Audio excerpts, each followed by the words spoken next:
hər il olduğu kimi bu ildə suvarma mövsümünə əlaqədar tərəfimizdən bütün axlar, kanallar ildən təmizlənmiş, nasос stansiyalarının təmir bərpa işləri aparılmış və hal-hazırda bütün sahələrdə mart ayının 1-dən suvarma suyuna verilməsinə başlanılmışdır.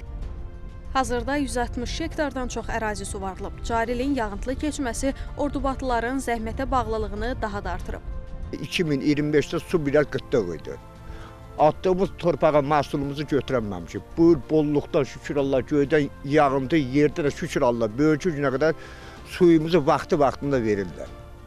Heç bir narazılığımız yoxdur. İnanırıq ki, vaxtında taxılı da, məhsul da əlimizdə eləyə biləcəyik.